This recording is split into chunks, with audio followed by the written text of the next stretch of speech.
yo, what's good with it? What's good with it? Making sure everybody can hear me loud and clear. Let me do a mic check real quick. Test this joint out, man. Make sure we up and running. Salute to everybody. Yeah, we rebranding the channel, man. We the objective fan at this time, man. Something new, something different, right? Obviously, y'all see the two goats sitting with me right here, but welcome back, man. Welcome back. We got them pulled up. We're gonna talk about everything and anything. And then we're going to open it up too, man. We're not going to be selfish with it. We're going to make sure that we entertaining the folks, make sure we got some engagement going. What's good with a quick salute to you. Appreciate you popping through. We're going to make sure we talk some good sports with y'all, man. It's not going to just be basketball. We're going to talk a little bit of everything. Since I myself, I like to watch damn near any and all sports, man. I ain't going to sit there and hold y'all and act like, I only watch this, I only watch basketball, I only watch, football. Nah, I watch everything, bro.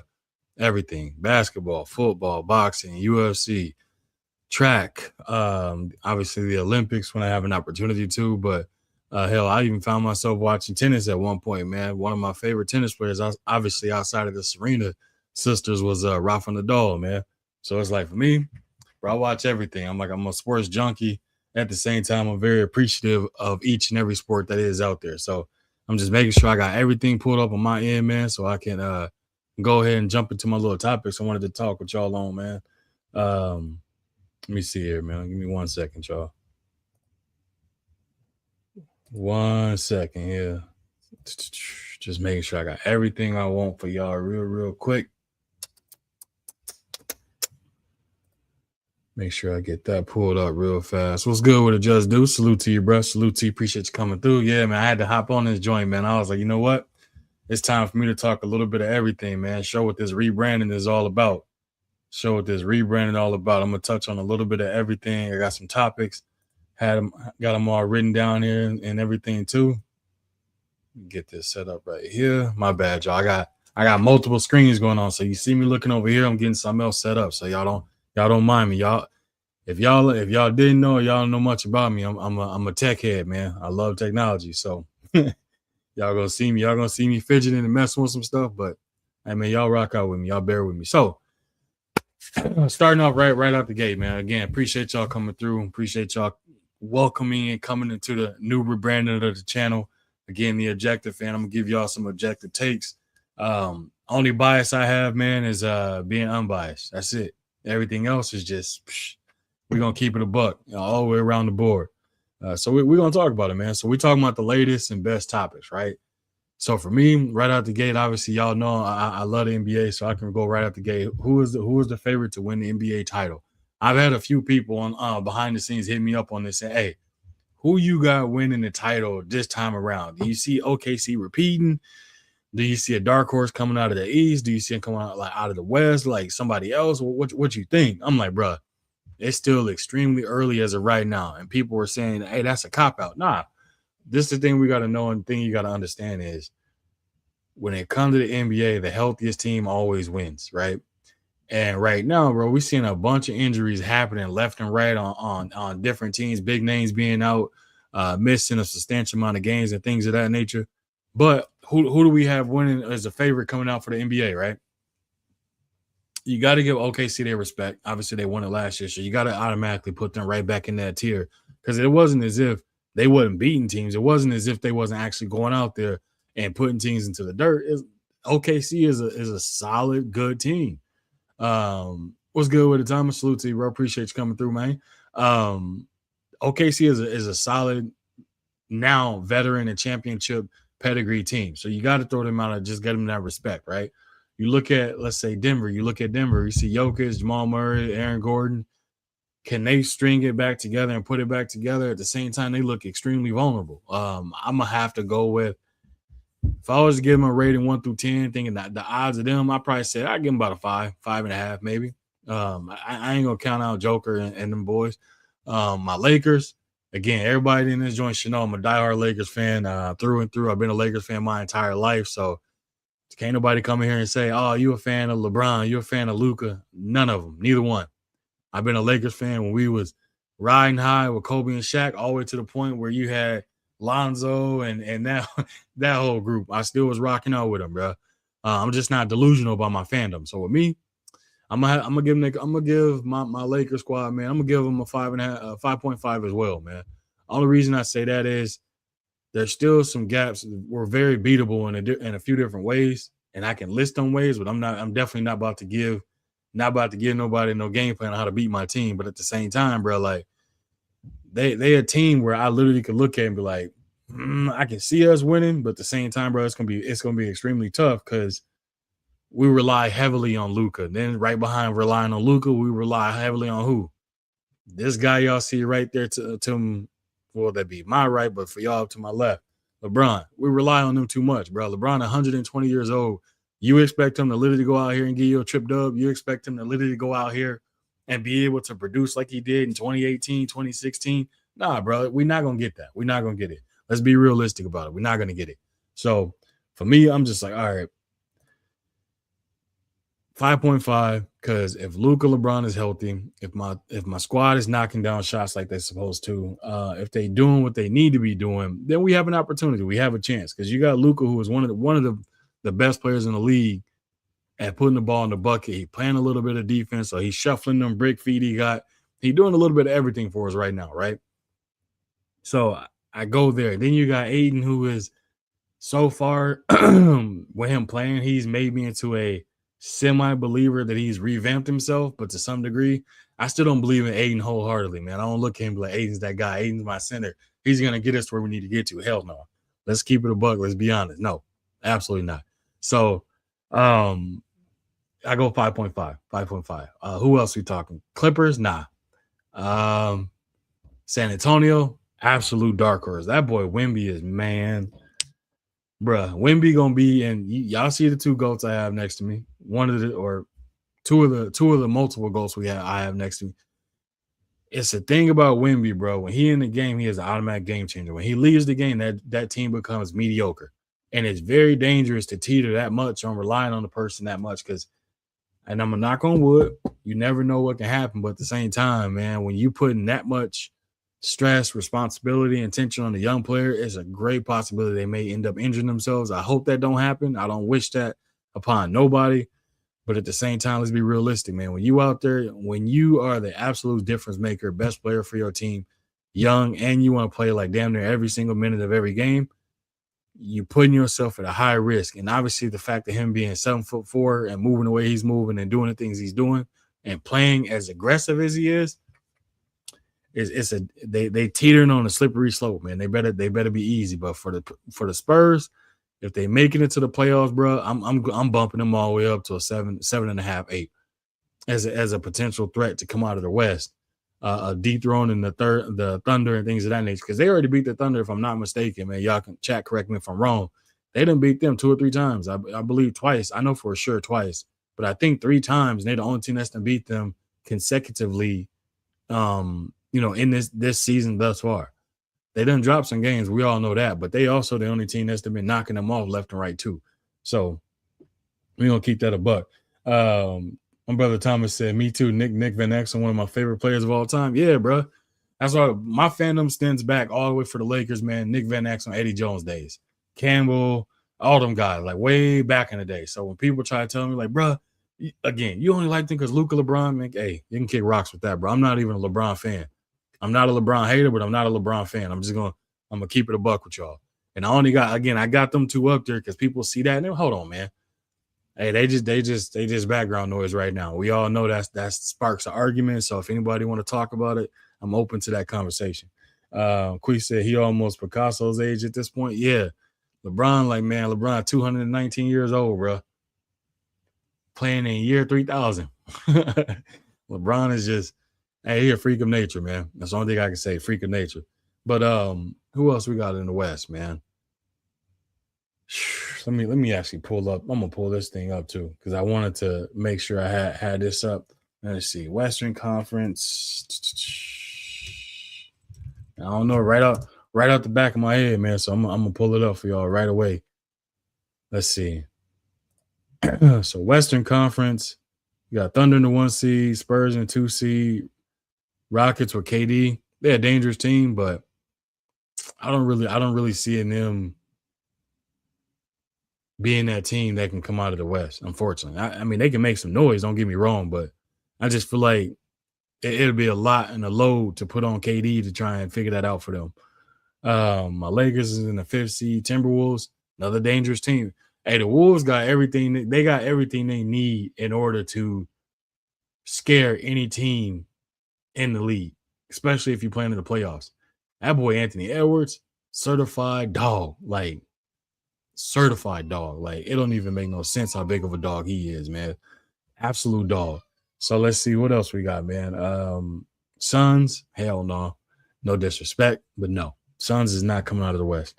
Warriors.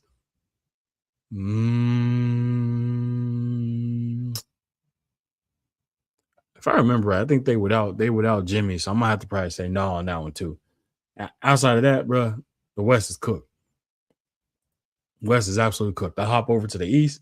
Now the surprise in the East is the Pistons, bro, being in the number 1 seed.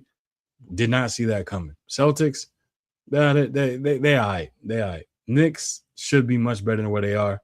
Cavs, I think they still trying to figure it out. Obviously, they just snatched James Harden. He's playing for his 120th team. We know when playoffs come around, he ain't gonna be reliable. So I'm kicking that to the curb. Sixers, no. Raptors, no. Nobody else in the East. So for me, for the East, Pistons, Celtics, Knicks, Cavs is on the teetering on the outside of that. So we got a bunch of young teams, young players, hungry players, and we're gonna have to figure it out. Quee said I'm partial to Larry Johnson and Kenyon Martin. Hey, I ain't got nothing. Hey, do what you gotta do, man. So we're gonna see. We're gonna see. Definitely gonna see who come out of the West, who come out of the East. Now to this next topic, man, with Steph signing with Anta, and what is it? Signing with Anta, not signing with Anta. Let me back up. He came out with his signature. He came out with an Anta shoe, but this is the first shoe line that he's actually put his actual logo on the shoe with Anta. So y'all remember Curry's his signature icon thing, like how Jordan got the Jumpman emblem and things like that. Kobe got the Mamba, Brian got the crown, that whole situation. And shout out to my brother Just Doing the building, man. Salute to you in that Cash App, that $5 Cash App. Much love and appreciation with it, bro. Salute to you, man. Definitely appreciate you hitting the Cash App, man, and supporting the grind, bro. Let me see if I still got my little joint that I had played from before of doing this, man. Let me see if I still got it. Let me see if I can still got it. Nah, I don't got it. I ain't got it. Salute to you, bro. Appreciate you hitting that Cash App, man. $5 Cash App in the building. Salute to you, bro. I thought I had downloaded my little joint, so when I get one, I pop it up on them. But yeah, I'm gonna have to fix some stuff for sure. But what was I saying? Oh yeah, so him putting that on there, does it mean anything? Is it something or is it nothing? I'm gonna have to say I think it's a little bit of something, man. I think Klay Thompson played a big part. Him and Kyrie, to be honest with you, both played a big part because both of them is more humanitarian. Well, obviously we know how he move, how he speak, how he carry himself, everything of that nature, man. We know where his stance is with humanity. Klay, I think Klay is the exact same way. Klay is a simple dude, man. Now that he got the Meg Thee Stallion with him, man. Klay out here, he looking like a whole different version of light skin, bro. He doing some stuff, but he living his best life, man. He having fun, enjoying himself. Got him a girl that make him happy. So shout out to him and shout out to their relationship, bro. But I think both of them played a big part in getting Steph to at least take that initial step in checking out Anta. We know Steph he been wearing Adidas, Jordans, Nikes, Kobe's, Anthony Edwards signature shoe, Dame signature shoe, who else signature shoe? Devin Booker's. Like he's been promoting and kind of throwing little olive branches out there to each of these big conglomerate house brand name shoes, man. But the thing about it is, right, this also could be another marketing ploy for Steph to say, I'm willing to go with Anta if none of y'all willing to come to the table with something that makes sense. That's something y'all gotta keep that in mind too. And then first thing that came to mind for me when I saw it, I was like, That's cool, but at the same time, I think he kind of letting them know, like, hey, I'm lining things up. I'm getting ready. I'm ready to make my decision on what I'm gonna do when it comes to this shoe. Like, y'all keep remember, y'all heard it here first. The objective fan, I said it first. When you hear about it, just know it's a marketing tool to use it in a way where he gonna be able to get these other big household names, Nike, Adidas. I mean, Under Armour, he parted ways with. That was covered all over the place. So I'm not going to touch on that or anything like that. But y'all know the reason why he left Under Armour. Don't be surprised you see him kind of venture over to Reebok, see what's going on with them. Hey, Steph is trying. He's trying to make a move, man, where he's trying to be able to obviously have the same thing he had at Under Armour, which is having his own signature line, his own line within, like kind of similar to how Jordan is with Nike. That's what he's lining up, bro. So don't be surprised if he sticks with Anta. Do not be surprised. I wouldn't be surprised at all. Steph is one of them type of guys, man, who will go over there, get it popping with Klay, get it popping with Kyrie, with Anta, and next thing you know, it's gonna blow up. I do not see him going to New Balance, bro. New Balance, man. Hey, they should have stayed out of that. Stayed out of that.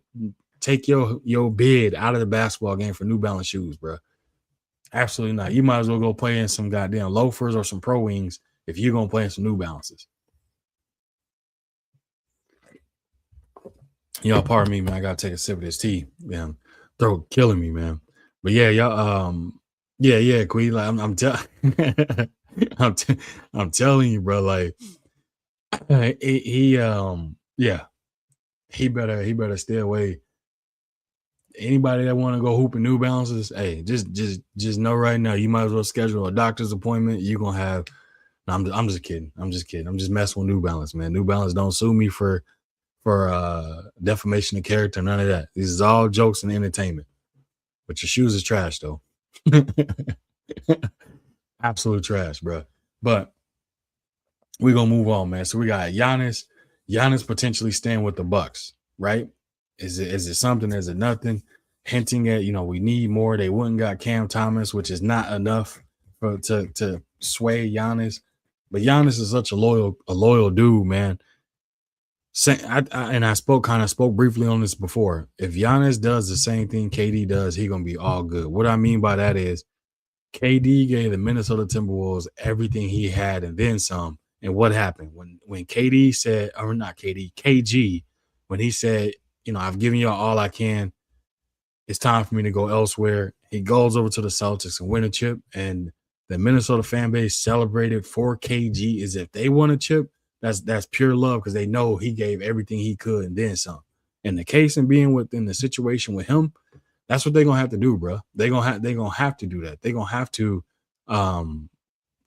go in there and come to the drawing board with Giannis and be like, hey, we tried everything we could, bro. Like, we don't want to hold you back. We don't want to waste your prime. We don't want to do this to you. It's all love at the end of the day, but let's go ahead and mutually part ways and see what happens.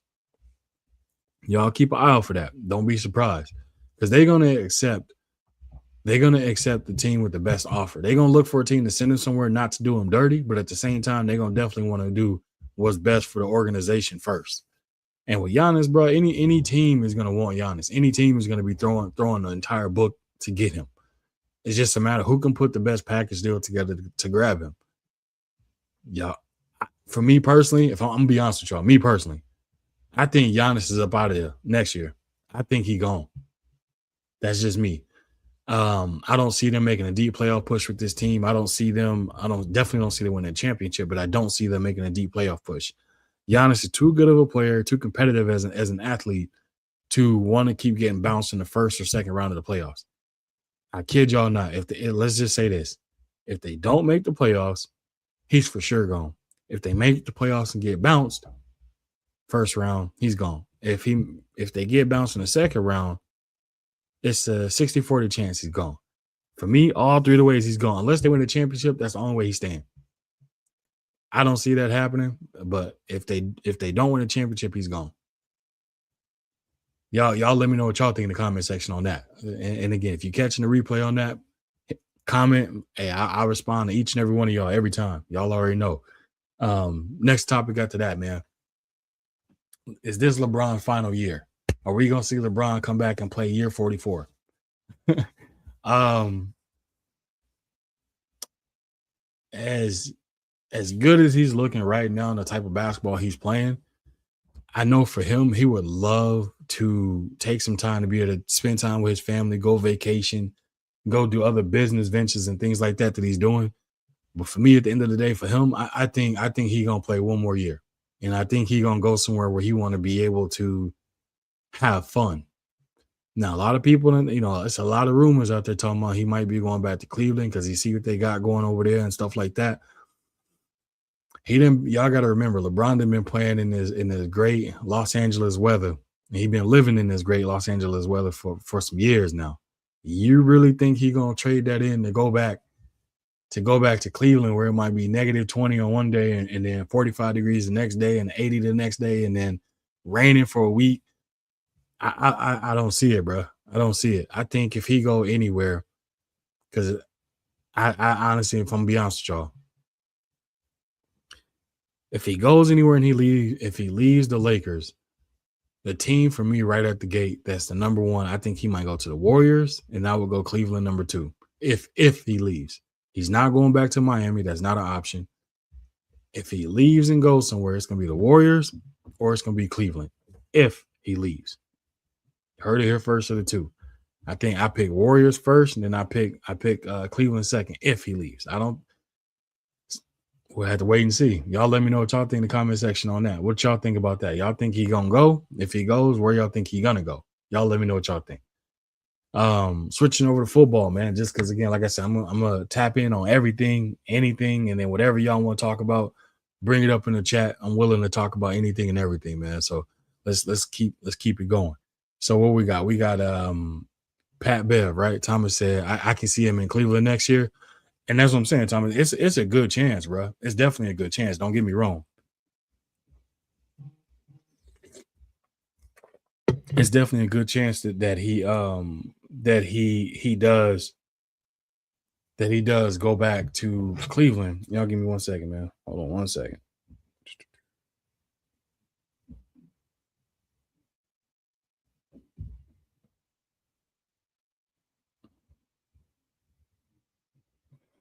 It's a good chance that he does. My bad, y'all. It's a good chance, but do I think he's gonna do it? Nah, I think LeBron, if he leave the Lakers, bro, he gonna want to stay in Cali, and I think he gonna go to Golden State.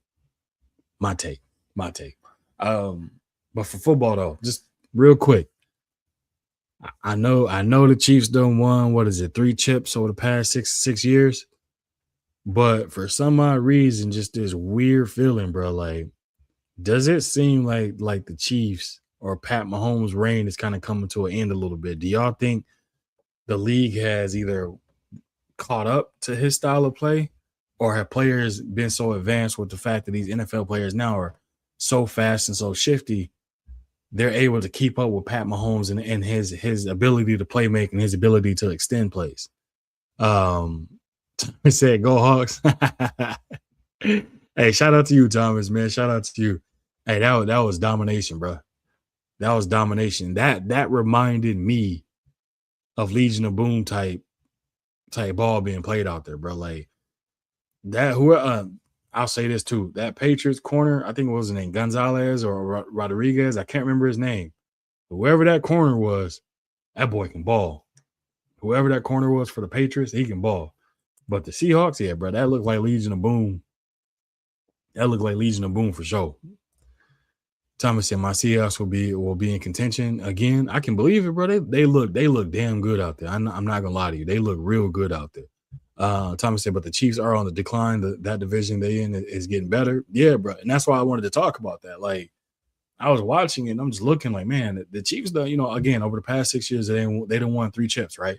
But when you look at how teams is either beating the Chiefs or how Pat Mahomes is actually performing, like in games, it looks different. And I was just like, man, the speed of the game and caught up to him, or people done figured out like, okay, how do we deal with this type of individual? How do we beat this person type thing?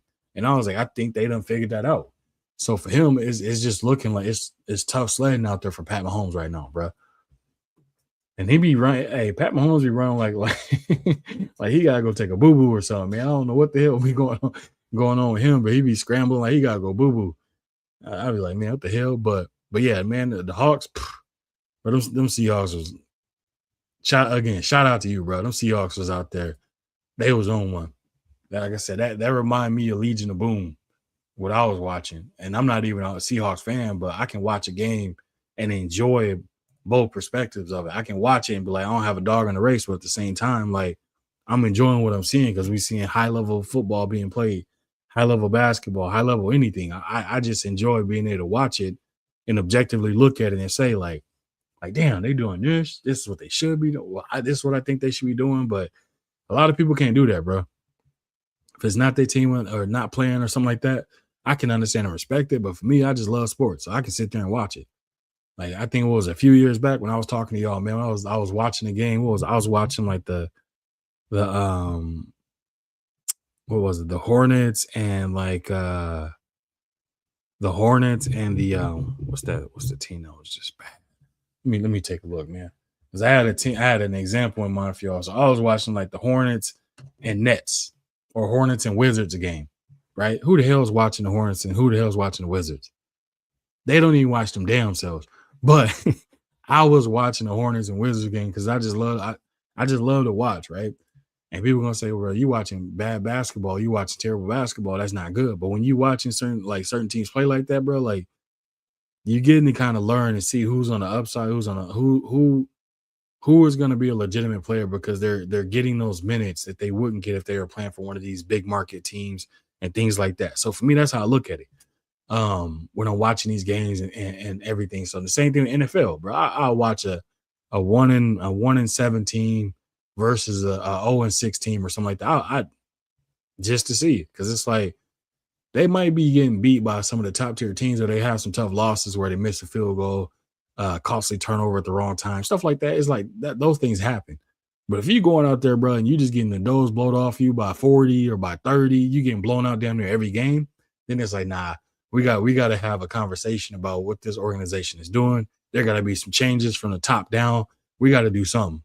And so for me, when it comes to every sport, that's how I kind of view it. I look at it from that perspective and being able to understand from a competitive side, organizational side, fan side, and an objective fan side. So it's like I can look at it in a multitude of different lenses, and I enjoy doing that. I enjoy having the ability to do that. It's a I mean, obviously there's more people that can do this, but at the same time, I feel like there's not too many that can look at sports the way I do, or at least give feedback on the sport the way I do. That's just me. So do I think Pat Mahomes' run is over? I would say if they don't get one next year, I'm gonna have to chalk it up to probably saying they might be a little bit up out of there. Just my take. Then I'm gonna move over to boxing. Like I said, I'm cut. We going through every genre of whatever we want to talk about. So we again we the objective fan. We not A1 Hoop Zone no more. We rebranded to the objective fan. So we branching out to everything. Even though again, I got two of the multiple goats right here on the screen, right next to me, sitting on my shoulders, eyeing each other down. One thing that's saying is, hey, we coming after the best of them. We want to talk sports with the best of them, and we doing it on equal terms. Because you got your diehard LeBron fans, you got your diehard Jordan fans, you got the Jordan brand itself, it's gonna be forever symbolic. It's never going nowhere. The Jordan brand, Jordan sneakers, Jordan shoes, clothes, whatever you want to suit it, that's gonna be a staple in time that's never gonna go away. It's tested over time as of right now. For LeBron, though, yeah, he didn't change his sneakers over the years of going from them damn tanks that he used to have that, you know what I'm saying, people was wearing that was heavy as hell or bulky as hell to now kind of teetering into that realm of how, Kobe's having those first, like kind of low cut sneakers that's basketball shoes and things like that. But at the same time, it's still the aesthetic look of it. I hate to say this, and I'm probably gonna get some slack for it, but LeBron shoes is trash. I ain't really seen some that's been like, man, these are some cold shoes. Like I rock these on some every day. Like these are my daily ones, or I'm gonna wear these going out. Or you ain't never heard nobody say they waiting in line to go get the LeBron whatevers and stuff like that. It's like that's not the case with Jordans, Jordan 1s and 11s, the patent leather, the 6s. the numbers within Jordan shoes is iconic, and it's like it's gonna be a staple of time forever. You got people that have no clue what the hell Jordan looked like. They've never seen him play. They have no clue how good he ever was. The only thing they know is I want some Jordan shoes. When you transcend to that level where it's going to be passed down like that for generations, bro, that's why people say he the GOAT more than anything. People now in the test of time, they're seeing LeBron do the things he's done over the past, 23 years. They're like, damn, like, dude is still balling like this in 23 years. Yeah. But at the same time, like, once he steps away, like, is that King James brand gonna still evolve or transcend through generations? I don't necessarily think so. I hope so, because I would love to see him and his family keep winning at that level and keep being able to like see their actual brand grow. That's one thing I'd hope. But do I see it happening? I don't think it's gonna happen. If you my personal opinion, no. The shoe isn't aesthetically pleasing. It's getting better, but it's not aesthetically pleasing. It's not the same as having that again, the Jordan lore. Hell, the Kobe's is right now is beating out the LeBrons because they're more aesthetically pleasing on and off the court. Just my personal opinion. I got the what is it? I got the Black History Month edition Kobe's from a few years back where it was like that tricolor, like blue, red, gold. Yeah, it was blue, white, red, black, gold. Like I could, I don't think I have them in here. Otherwise, I could grab them and show y'all the ones I'm talking about. But I got a few pair of Kobe's, and it's like they're just aesthetically pleasing, comfortable, and they some shoes that you can rock out with. Anyway, back over to boxing, like I said, man. So one of the topics, man, Ryan Garcia winning his championship fight against Mario Barrios. How do I feel about that? I feel like Barrios is there to be had, bro. Barrios is there to be punched on, and he didn't disappoint. He showed up. He was a sleeping bag and a punching bag at the same time. Barrios represented no threat. Again, a shout out to him for not making any excuses. We was hearing about supposedly he wasn't 100%, things of that nature. Again, he don't make excuses, right? Same thing he did when he fought against Tank, when he had the rehydration and all that. He was struggling to make the weight. He made the weight and he showed up to fight. So hey, shout out to him. No excuses made, and no excuses ever been made by him. Even with this one, no excuses made. After the fight, he said what he said. So I was like, cool, I can respect that. But you can't be in there just getting punched on by somebody that just moved up in weight and he put it on y'all. Like, you're getting dropped within the first 30 seconds of the fight, 45 seconds of the fight, getting rocked multiple times throughout the fight, never really kind of putting your foot forward and coming forward to show like you there to win and you was there to survive. What's good with it, Jay Gibbs? Salute to you, bro. He said, salute Shane Batty, your little cousin in the fam. Salute to you, man. Appreciate you coming through. Definitely appreciate that. But just so you know, we all know you still look like Fizz from B2K, bro. But I ain't gonna tell nobody. But yeah, it was just a thing, man, where he did not have any sort of I'm gonna win this fight type of bone in him. He literally showed up to survive and showed up to be like, I'm just here to try and defend my belt and hope for the best. Like it wasn't a situation where he had that typical dog or lion in him that we've seen over the last few fights where he had to kind of dog it out, bro. Like I ain't never seen a champion have back-to-back ties in a fight and draws in a fight and go into this one and not have a hunger of saying like, hell no, I gotta step on this dude. And he moved up my weight class. I gotta step on him. I ain't never seen that, bro. And with him, what do we see? We saw a situation where, I kid you not, he went in there and did nothing of the sort. He looked like he was not a fighter that came off of back-to-back draws at all. He just looked like he was in there like, all right, I'm just going through the motions. Damn, I got dropped. I'm getting punched on. He heard me. I can't do nothing to him. Like, bro, like, no disrespect to Ryan fans or nothing like that, but he there to be had, bro. He absolutely there to be had. You get dropped by, what was it, Luke Campbell or whatever? Like, come on, man. Like you had every advantage outside of the power and speed advantage, and you couldn't do nothing like at all. Like Ryan looked like he was out there salsa dancing the whole night. Like, not one mark on him or nothing like that. Nothing.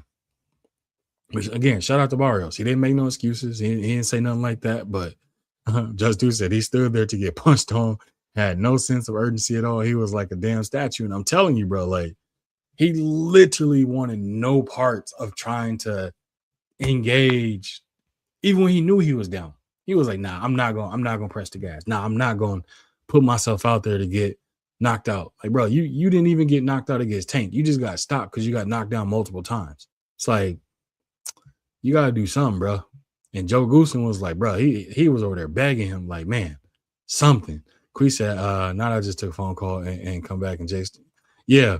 Thomas said, what we saw was the boxing establishment wanting their guy to be champion. That too, bro. He was slim pickings. He was easy pickings as far as I'm concerned. Probably the champion at 140, the weakest champion at 147. Like honestly, the weakest one. He just like, yeah, man. Like I ain't gonna dive or I ain't gonna pick on him too much, but at the same time, bro, I don't know if Mario Barros need to move up. Nah, moving up ain't gonna do him no justice, bro. He gonna get stopped badly at 154. I think Barrios, man, he might just have to kind of take these kind of journeyman fights, bro. Like fighting some Blair Cobb or fighting some Roca, like fighting people that's not a marquee big name. So then that way he can just make his little bag and fight some people. Cause I don't think we're gonna see him on the big stage, at least on not no main event for sure. Big stage again, bro. Just cause it's like he done either got beat or had a draw in all his biggest moments that he stepped up in. Every single one. Tank stopped him, beat him up. Pacquiao, 600-year-old Pacquiao went in there and got a draw up out of him. He actually probably lost to Pacquiao. What's my other man's name that was on a beat on another Latino dude, man? It's like, bro, you gonna have to figure something out. He gonna have to go back to the drawing board and figure something like seriously out. Because if he continues on this trend, bro, it's not gonna be a good look for him. It's not. Just do say you see how Jean Jack and Joe was celebrating with Ryan at the Barrios got beat over 12 rounds, straight round. Yeah, absolutely, bro. Absolutely. Yes, indeed. Boxing. Okay, one shalom. Salute to you, bro. Appreciate you coming through. Yeah, man. It's one of them things, bro. What's good with it, Thomas? Salute to you, bro. Appreciate you coming through. Thomas Hill in the building. Yeah, bro. He gonna have to figure out something. And I thought that was weird too. I'm glad you pointed that out though. Just because I was like, I know if your fighter lose, but you had a relationship with the previous fighter, but it didn't end on bad terms, it's cool to be like, hey, congratulations, yada, yada, yada. But this is my fight I'm rocking with. I'm going to go over here. You know what I'm saying? I'm going to let you enjoy your victory, whatever the case may be. But you to be able to high-fiving, laughing, joking, and I'm like, bro, what the hell? Like, that's weird. Like, what are you doing? Like, your man's just got beat up, got dropped and got beat up the whole fight. And you know all the ins and outs if something was wrong or something wasn't wrong. But you over here celebrating something odd about that. Hey, he could have been a double agent. You never know. This is Shaw. Oh, my bad, Shaw. Salute to you. Appreciate you coming through. My bad. Salute to you. That whole thing within itself is just weird, bro. But him being a champion at 147, is it good for boxing? I would rather Ryan Garcia be a champion at 147 than Mario Barrios. The only reason I say that is Mario Barrios was and is viewed as the weakest link when it comes to capturing a title at 147. So, how do I want to try to think what's the best way to say it? Definitely weakest link, bro. Weakest link. I'll just leave it like that. Now, with Ryan capturing that title and being the title holder now at 147, who do we want to see him fight next? Everybody's already clamoring for it. Go get that run back. Dev want that run back. It's a unification fight. It's going to do big numbers because, again, it's a unification. And obviously, it's you guys are running it back from a situation that took place.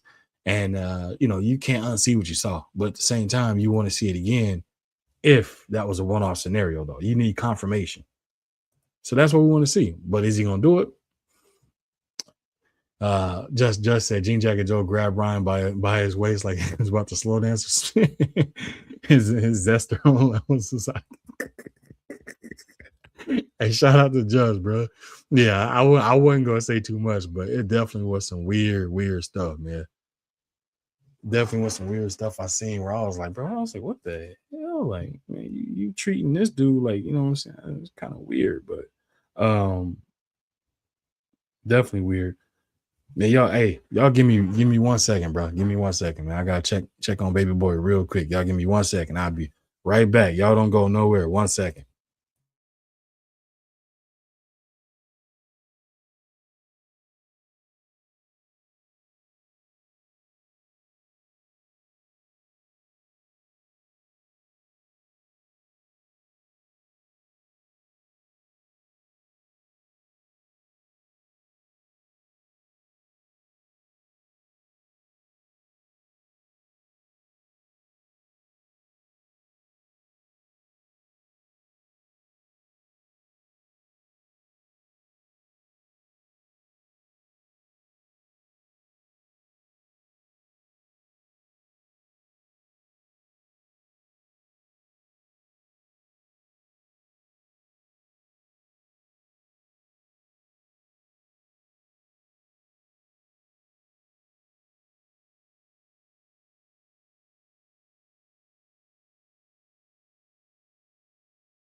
Y'all bear with me 1 second. 1 second, y'all.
My fault, y'all. I had to grab little man. He was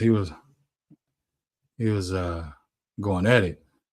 But yeah, my bad. Let me catch up in the chat, see what y'all up here talking about, man.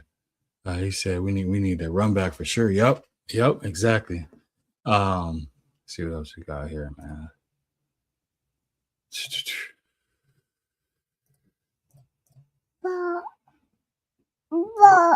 Yeah, y'all in here going crazy.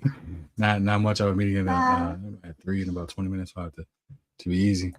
Okay, so yeah, so as I was saying, though, back to this Devin thing, man. Like, and Ryan, my fault, Ryan.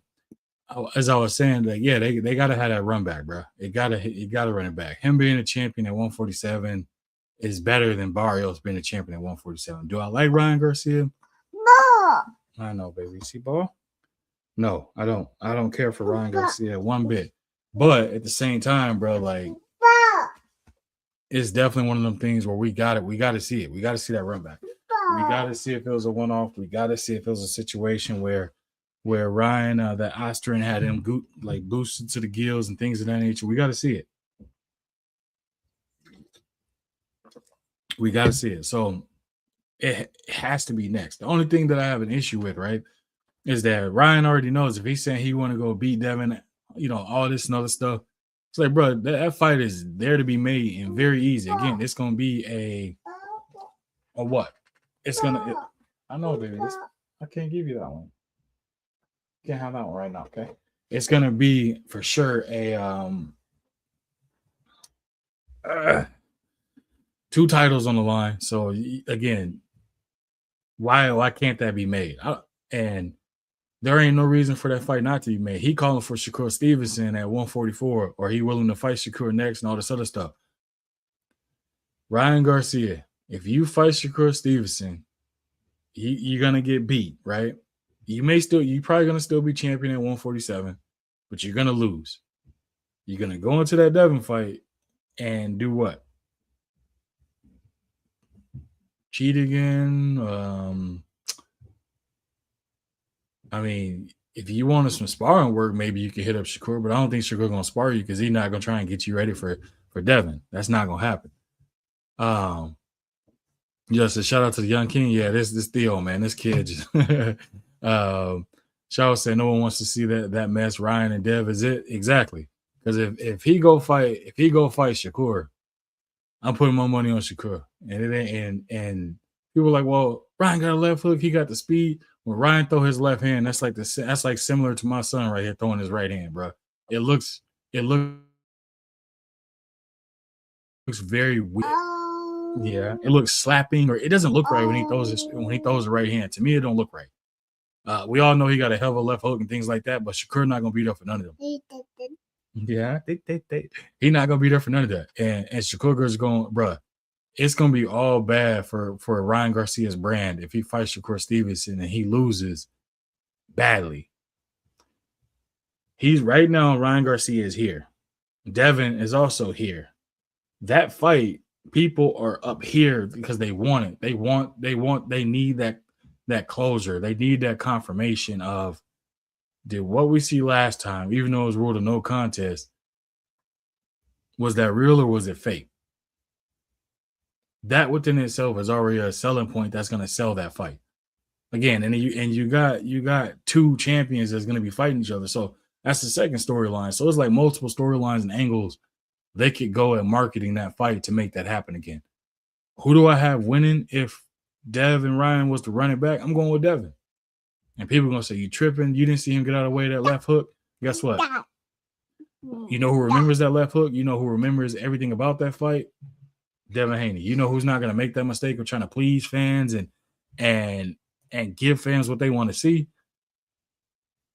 He's gonna fight him differently. He's gonna fight him in a way where he's gonna shut him out. Me personally, he's gonna shut him out, frustrate him, and he's gonna do what Devin should have done, which is box smart, stick to your game plan, and do what you gotta do to get the dub. And Thomas said Shakur and Bears Ryan 12-0. I'm telling you, bro. People think like, bro, he has no footwork, and Joe Goosen was like, he was elusive out there. Ryan was there to be hit too, but Barrios was too scared to pull the trigger. Barrios was a potato bag that night. That's all it was. He was a potato bag that night. Didn't want no part of it. But Devin can beat Ryan, and he has all the tools to do it, and he has also the mindset to be able to do it. It's just that was the absolute wrong game plan. They got beat before they even got in the ring with the whole weight situation. It was just a whole situation, and Bill came out and admitted it himself, bro. Like, they were lured by the bag instead of paying attention to the play being made. Obviously, you had a bunch of other people in Ryan's corner helping him to make that play against Devin, which speaks with itself of how people view Devin or how others view him and stuff, right? It's like it speaks to itself. It speaks volumes of itself, of people having to come together and kind of help Ryan get some edge. Okay, kid, stop, man. So I think this go around, Bill gonna be smarter. The entire Haney camp is gonna be much smarter about everything and anything it is. Be on the wise on when it comes to Ryan and stuff like that. But when that whole situation, they got taken advantage of in every aspect. They got beat before they got in the ring.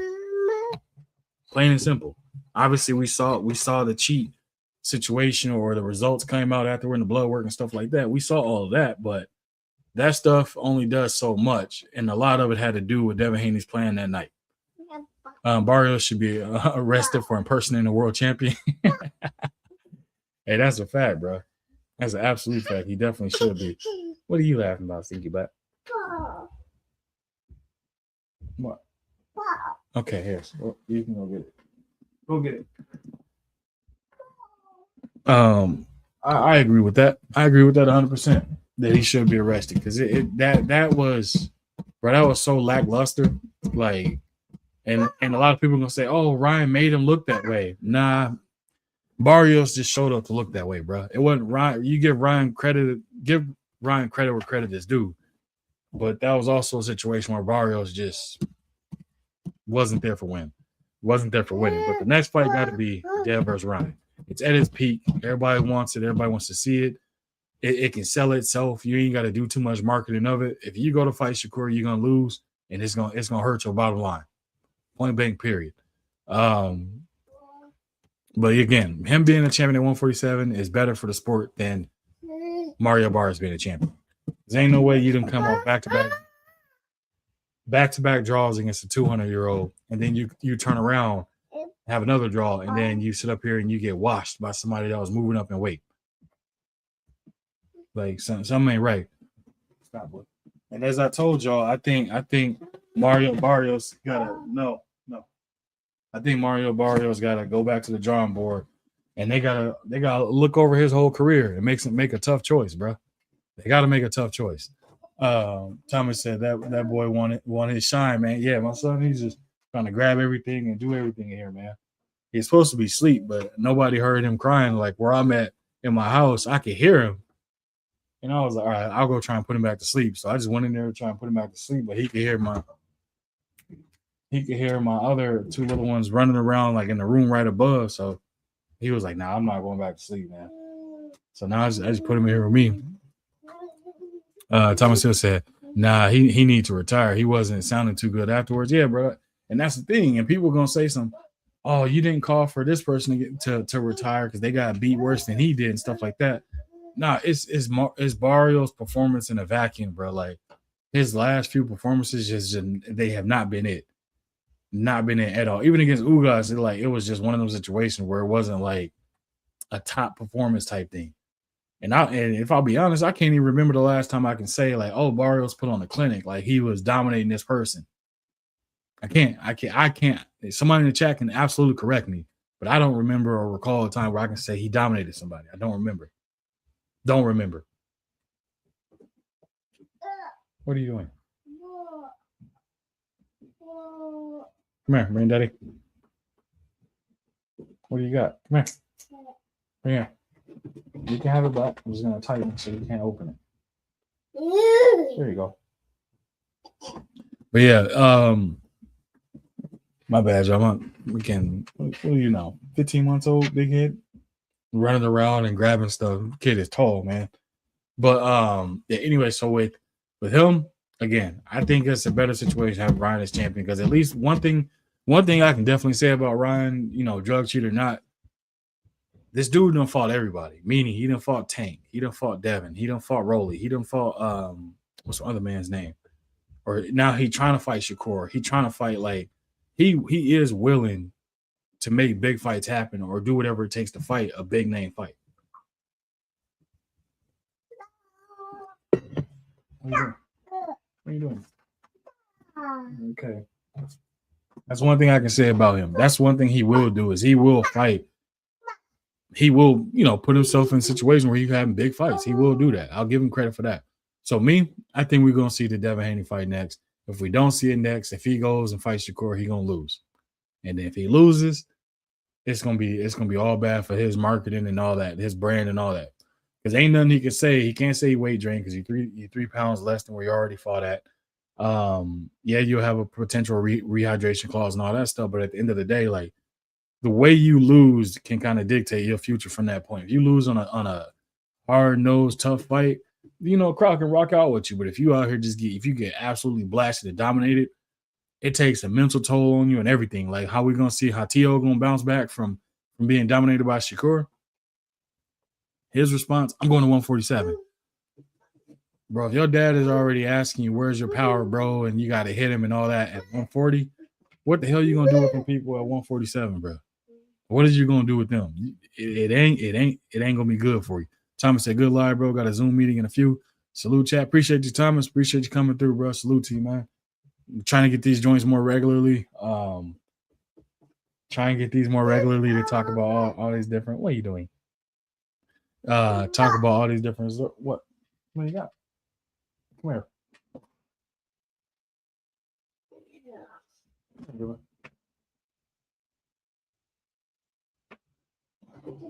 My bad, y'all. Son got a big old crusty booger and just hanging from his nose, man.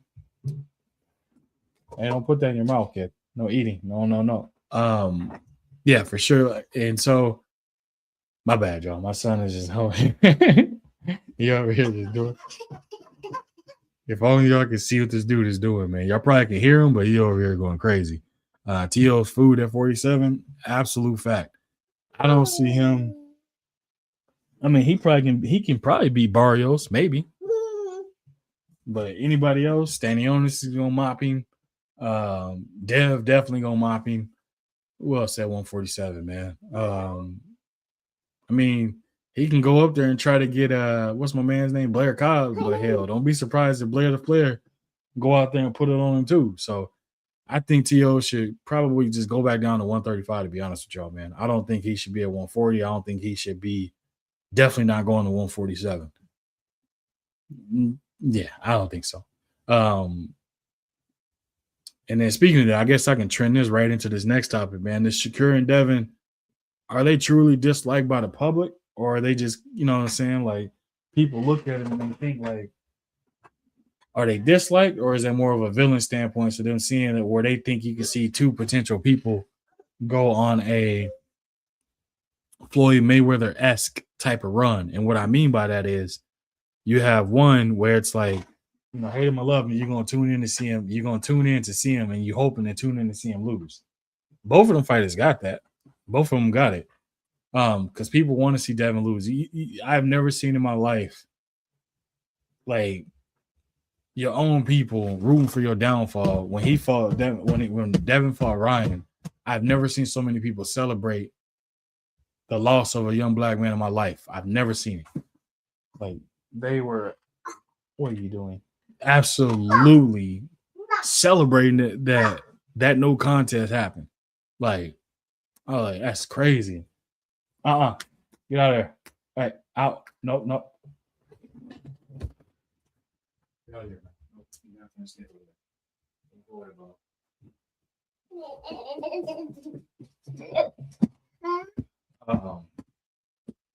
Come here, kid. My bad, y'all.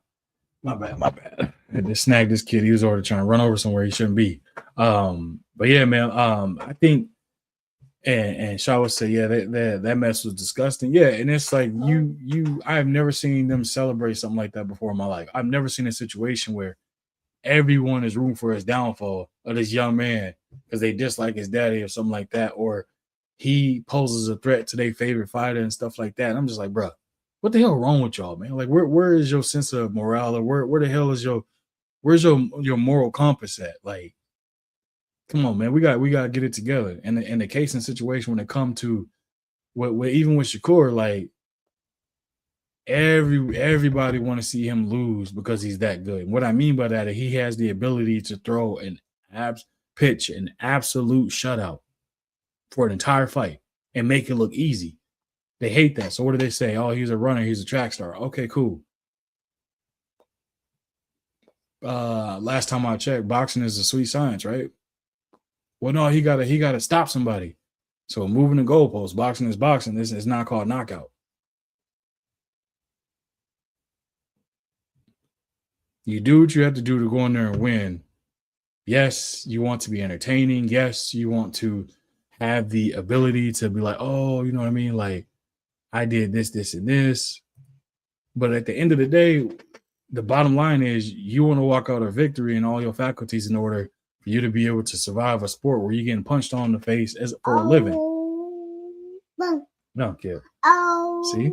Even my son is like, bro, ain't nobody trying to go out here and lead and they slurring their words and they can't even put a full sentence together. It's not the case. So when it comes to Shakur, for me, I am entertained watching his style of fighting because you don't know what you're gonna get outside of a top tier performance. Every time he steps out, that's what you're gonna get is a top tier performance. Other people they're dissatisfied because they're saying, well, I want to see him step on the gas and stop somebody. Why do you want to step on the gas and stop somebody when you're already you're dominating them for 12 rounds? What do you need to step on the gas and stop him for? Let's say you step on the gas and stop him, then what? They're gonna move the goalposts and say he could have did it earlier. Or he stepped on the gas and he don't stop him. Oh, he ain't got no power. It's like, bro, the goalposts moving at this point. There ain't no goalposts, man. We're gonna call them clouds. They gold clouds. They just They blow it to win. So for me, I can understand and appreciate when these fighters is saying, like, bro, like I fight for me and my family. And for the fans that truly rock out with me. I can appreciate and understand that because I get where they're coming from. Other people, it's like they have unrealistic expectations of fighters because they want every fighter to fight like their favorite fighter, or they want every fighter to risk themselves for something that they wouldn't do themselves. And a lot of these fighters is like, bro, like what are you talking about? I'm not gonna go out here and get out of my character to try and do something for you or something like that. When a lot of people won't even get out of their character to do something for somebody else. And so I'm just like, I can understand it. I can understand it and I can appreciate it. So I would say you can't make these people happy. Absolutely not. For every person you make happy, you're gonna have 5 of them upset. For every 5 upset, you're gonna have 1 person happy. So it's like, bro, go out there, whoever it is, Shakur Dev, anybody else, Terrence, EJ, do what's best for you and your family and your brand. For me, I've always been a fan of EJ and Bud. When they fought, I wanted EJ to win. I bet on EJ to win. He lost, and I was just like, damn. But then it was like, hey, we got to see it. Right time, wrong time, either way, we got to see it. Now what's next? Bud done moved on and did what he did. I've been thoroughly impressed and thoroughly entertained at everything he's done. EJ, we as a fan, collectively, anybody that's a man down fan, we just kind of been waiting. First thing first is first in order. Get your faculties in order, get your mind and body right, get everything right. So if you do decide to come back, you know what I'm saying, you as close to 100% as you potentially can be. If you cannot be 100% to come back, get back to being 100% for your family, bro. So that way you can be able to spend the time we seeing them do on Instagram and things of that nature with your family, taking vacations with your loved ones and stuff like that. That man is enjoying life right now. And he also is doing what? He got his promoter hat on too. We saw he was there promoting Frank Martin when he fought the little B2K singer. We saw that. And we saw Frank Martin, like, hey, he knocked out 100 in his last fight, but boy, oh boy, I was saying it in Just Do Live when he was cooking on this. I said, man, Frank Martin better take his next training camp better be on nothing but straight conditioning, bro.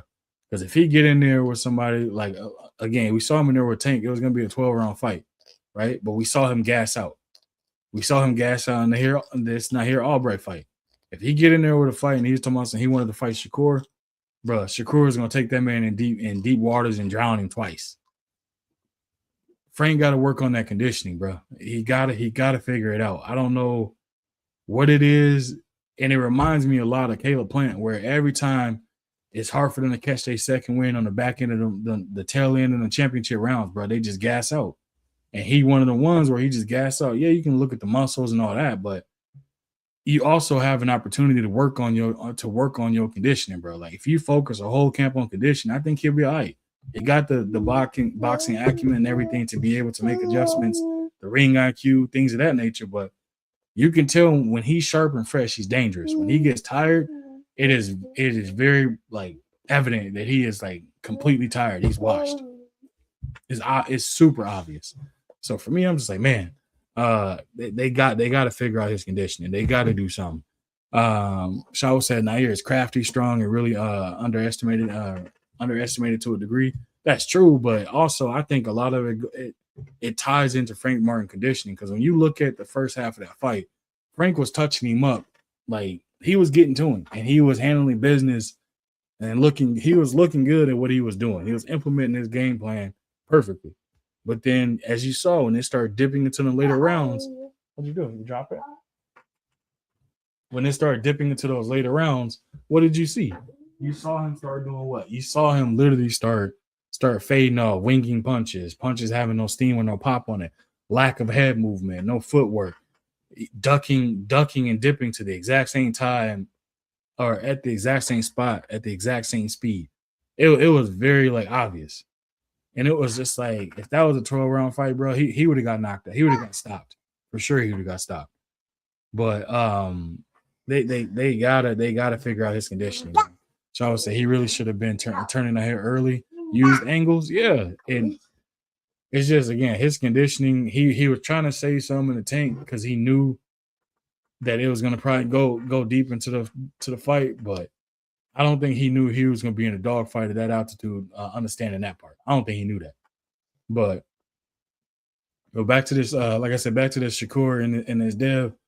Hate that they receive from the public, bro. It's the young successful black men that's at the top lineage of masters of their craft, and they have the ability again to have a Floyd S type run, meaning where it's just they're completely dominant against every fighter you put in there with them, unless they fight each other or they fight another top tier opponent that's on that same potential level as them, or to be pushed. But a lot of people, again, it's different goalposts that's moved for both. They hate Shakur because they say he's a track star. They hate Devin because they say, like, oh, he do the same thing. He's a track star. He's a runner.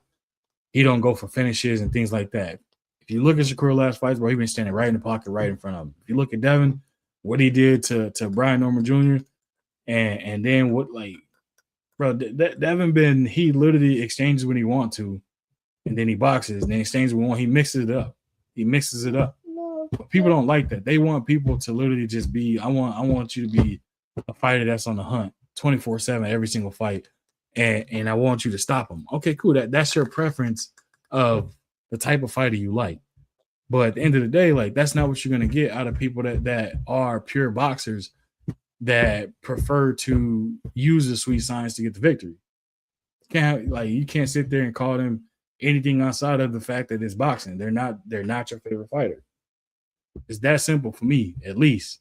I simplify it. Other people want to add all these other tiers and columns and all that stuff to try and make it more than what it is. It's like, no, it's not that hard, bro. It's not that tough.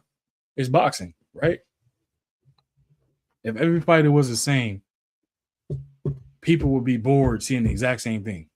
If every single fighter was the exact same, they would be like, man, I've already seen this before. We know how this fight going to end.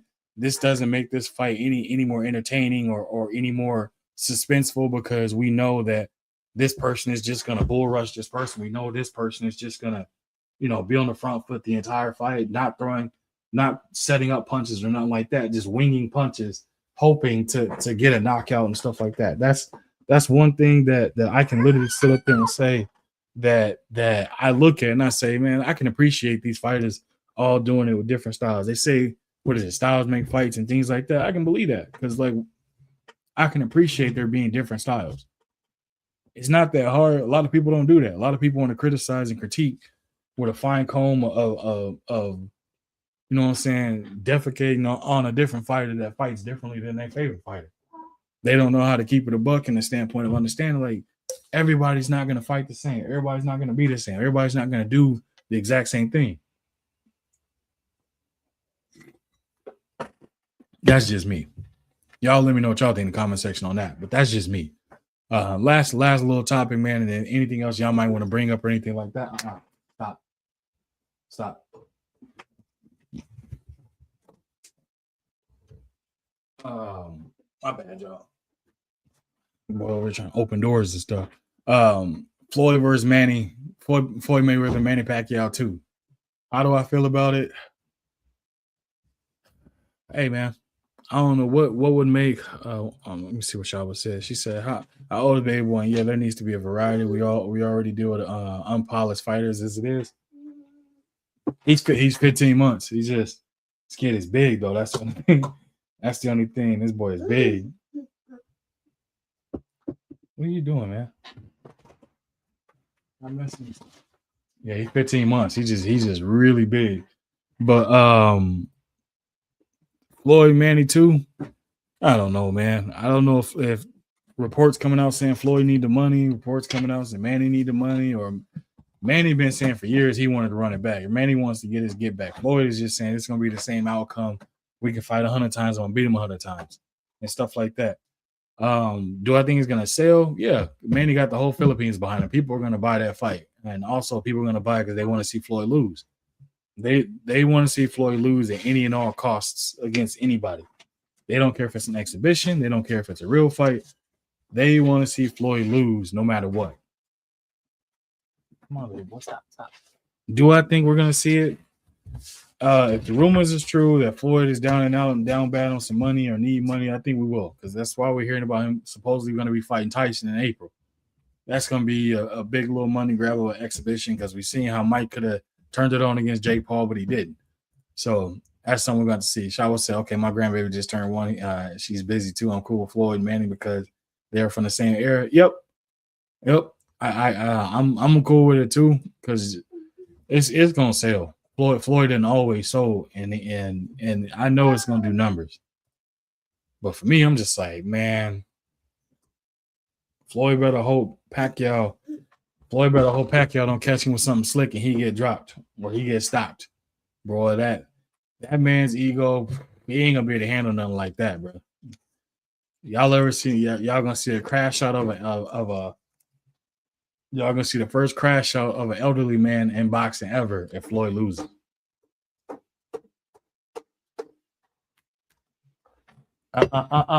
Stop. Yo. That's what we're gonna see. We're gonna see a crash out happen if he loses. But I think it's gonna sell. It's gonna do well for the sport, because you're gonna have people hey, come here, man. Get off of that.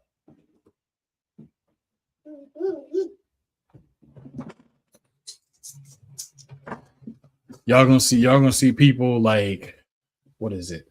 You're gonna see a situation where you're gonna have it where it's gonna be a situation, right, where Floyd, if he loses, bro, we never gonna see him again. We never gonna hear from him. We never gonna see him. Okay, baby, stop. You're never gonna see him. You're never gonna hear from him again. It's gonna be one of the things where it's gonna be, he got his money, he gone officially this time. But see, Floyd has 3 fights. Tyson, a man named, stop, dude.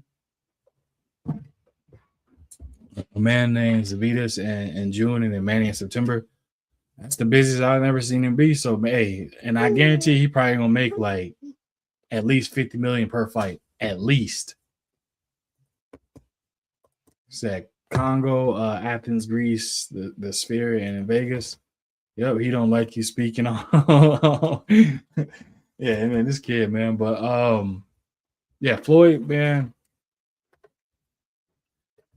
He gonna sell. He gonna make probably 50 million or so a fight, and it's gonna be one of the things where we're gonna be looking at it and just like excited about it, right? Because you getting to see a true prehistoric master at work and seeing that the things that he does. So I know it's done froze up on my end. I can see it. So I don't know if I gotta turn the camera off or not. Probably should see if it'll make a difference. Let me see something real quick.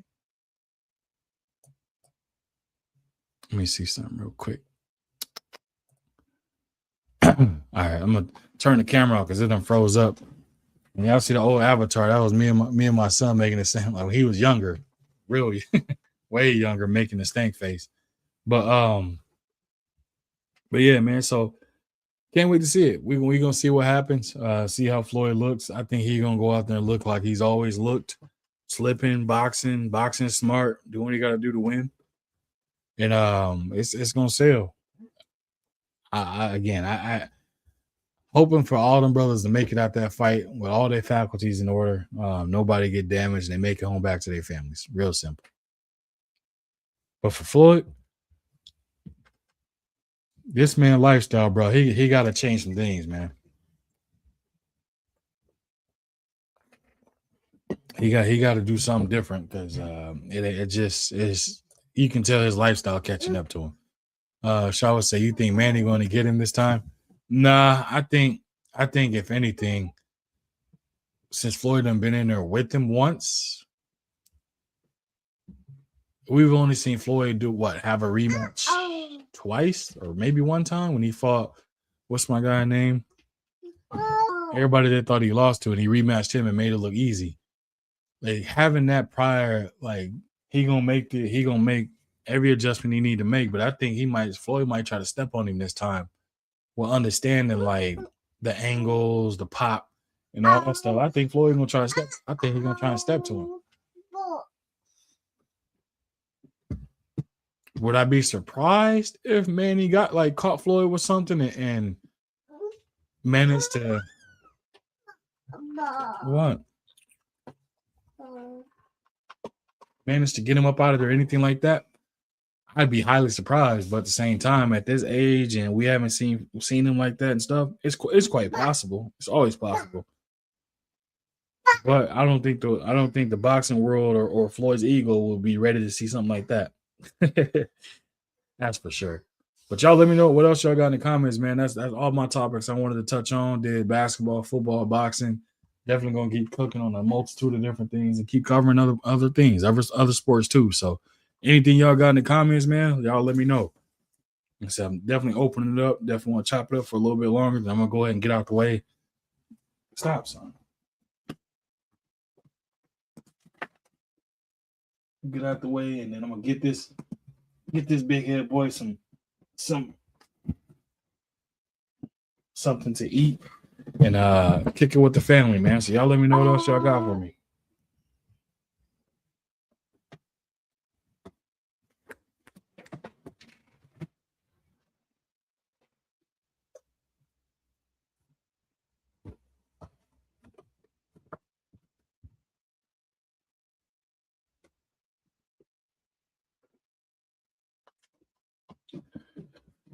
Y'all let me know what else y'all think. Y'all say you think Ryan would be champion long? If Ryan does not fight Devin, he should be champion. Because I don't know who else at 147 can really kind of knock him off at this point.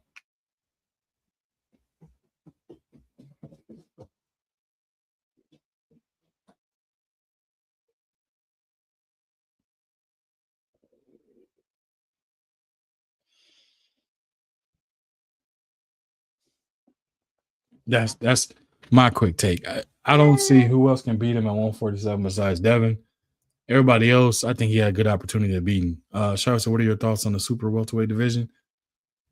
It's stacked. I'm curious to see how this is gonna play out. We got different eras of fighters all within the same weight class, so we got to wait and see which era gonna match up with which. I just want to see Boots get in there and get a fight, man. I want to see him get that damn Ortiz fight, man. I want to see him get that Virgil fight. Me personally, I think he gonna put something on Virgil. That's my personal opinion. I think he gonna do something bad to Virgil. Hey, stop, man, stop. Rolly may be able to do it again. Nah, I think if they were to rematch, I think Ryan would get Rolly this time around.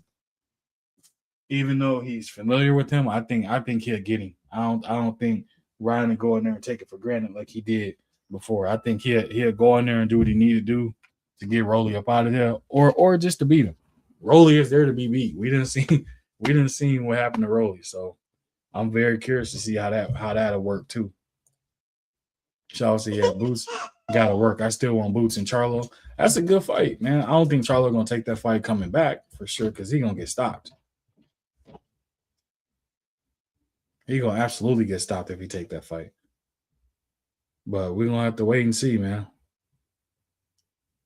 Definitely have to wait and see. I would think for me, I would take if I wanted to make a fight coming back, and I know it's gonna sell right out the gate. It's gonna do big numbers and everything of that nature, man. EJ versus Charlo right out the gate. Both of them been off for an extensive period of time, familiar with one another. But again, both of them is comeback fights. They can knock off the ring rust together. So it's like it's a perfect dream matchup. Outside of that, EJ going potentially looking at Tim Zoo. That's a decent comeback fight too. It's a name. It's a person that's been active, and things like that. It'll sell, especially if he goes over to Australia.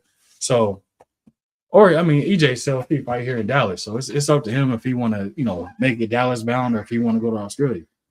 But for me, if EJ looking to kind of come back with a major splash right out the gate, EJ Charlo right out the gate. That's gonna do some numbers. Let's see. She said Ryan is still not a good fighter to me. Rolly has improved. Yeah. Oh yeah. Stop, son. He's definitely he's gotten better, but he was there to be beat. But Ryan was like that was just weird. That whole thing just looked weird. I like EJ and Zoo better for EJ's return. Yeah. like I say, it's gonna be a good scrap for sure. I just want to see how EJ come out or see how he fights, because he gonna fight a little bit differently. Obviously, he gonna have a different trainer, but I think he gonna fight different. We're gonna see a more dynamic EJ, or we're gonna see a EJ that's just on his bully. You know what I'm saying? We're gonna see as everything boxing will say, that nigga with the shag. We're gonna see him back. So it's a matter of, what version of EJ we're gonna see and how he's gonna be. That's what I want to see. All right, y'all. But I done been on it for an hour and a half, man. My son is over here doing crazy things right now. I got the camera on this kid grabbing my head and messing with me and grabbing stuff, trying to eat everything. So I'm gonna go ahead and get up out the way. Appreciate each and every one of y'all coming through. Appreciate my brother Just Do hitting that cash app, man. Shawa said, I can talk this mess all day. Enjoy your family. Now I know this is you. I'll tune in when you're alive. Appreciate that. Definitely appreciate that, Shawa. Yeah, I had to rebrand the channel. Get away from just limiting myself to one particular sport, because I enjoy watching everything. So figured I might as well expand, rebrand, and get to it. But next time, definitely I'm gonna open up the panel, so then that way I can have people hop on and you know what I'm saying, we can definitely open it up and have a conversation on it too. And but with that being said, man, I appreciate each and every one of y'all coming through, checking out the content, checking out the rebranding of the channel, supporting the live, hitting the like button, subscribing to the channel, all them good things, man. And with that said, we up out of here. Till next time, y'all. We gone. Yeah.